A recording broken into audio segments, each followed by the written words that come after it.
Баткен өсүмдүктөр карантини башкармалыгынын имаратынын курулушу башталды. Кыргыз Республикасынын Айыл чарба, тамак аш, өнөр жай жана мелиорация министри Тилек Токтогазиев, өкмөттүн Баткен облусундагы ыйгарым укуктуу өкүлү Жаныбек Жалалов Баткен шаарында өсүмдүктөр карантин башкармалыгынын имаратына капсула салышты. Имараттын жалпы сметалык баасы 10 миллион 650 миң сомго барабар. Курулуш 2021 жылдын апрель айына бүткөрүү пландалган. Айыл чарба, тамак аш, өнөр жай жана мелиорация министри Тилек Токтогазиев бул Кыргызстан боюнча 6-чы өсүмдүктөр карантини имараты. Лаборатория ишке кирсе, экспорт менен иштеген ишкерлердин түйшүгүн жеңилдетет. Эми жалпы Кыргызстанда 5 лаборатория бар. Бул 6-чы лаборатория болуп курулуп атат. Буюрса ушул жазында ишке киргендей кылыш керекпиз. Бул эмне үчүн маанилүү? Анткени көбүнчө ушул өсүмдүктөрдү өстүрүп, түшүмдөрдү чогултуп туруп, анан сыртка чыгарып атканда, экспортко кетирип атканда ушул аябай маанилүү болот да. Азыр Ошко алып барып, аяктан сертификат алып, андан кийин сыртка чыккандай болуп атат. Бул жерде болсо эми Баткенде өзүнүн областтын деңгээлинде биякта ушундай эң заманбап бир лаборатория болуп, бияка дагы жаңы бир жабдыктарды алып,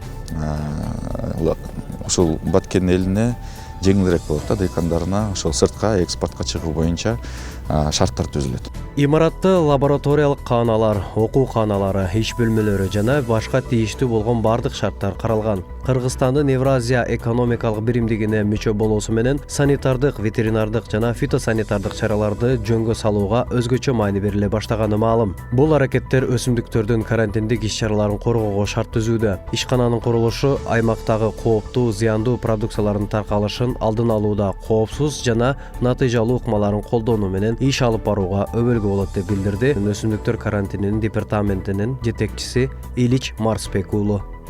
Бул курулуп жаткан лаборатория эң негизгиси биздин товар өндүрүүчүлөр, биздин дыйкандарга колдоо максатында жүргүзүлүп жатат. Андан кийин биз ушу 15-жылы бажы биримдигине мүчө мамлекет болуп кирип жатканда биз ошол бизге өнөктөш мамлекеттердин алдында атайын обязательство деп коет, ушундайлар алганбыз, жоопкерчиликти. Биздин аймагыбызда ушундай лабораториялар кызмат кылат, биздин дыйкандардын өндүргөн продукциялары сапаттуу болот. Биз ушу 3-чү өлкөлөр менен болгон чек арада бекем карайбыз, ал жактан ар кандай оорулар же зыянкечтердин киришине бөгөт коебуз деп бир жоопкерчиликтерди алганбыз. Ошонун алкагында бардык 7 облусту ушундай лабораторияларды куруу пландалган. Бүгүнкү күнү 6-чы болуп Баткен облусу курулуп жатат. Эмдиги жылкы Кудай буйрса Жалал Абадты баштасак, ошол 7 облустта тең лаборатория иштеп калат. Бул аракет биринчи кезекте айыл чарба продукцияларын, өндүрүүчүлөр жана ишкерлердин ишин илгерилетүү максатын көздөйт. Анткени буга чейин Баткенде лабораториянын жоктугунан экспорттоочу продукциянын сапатына күмөн жаралган учурда Ош шаарындагы лабораториядан текшерүүгө мажбур болушкан. Салам медиасы, Баткен.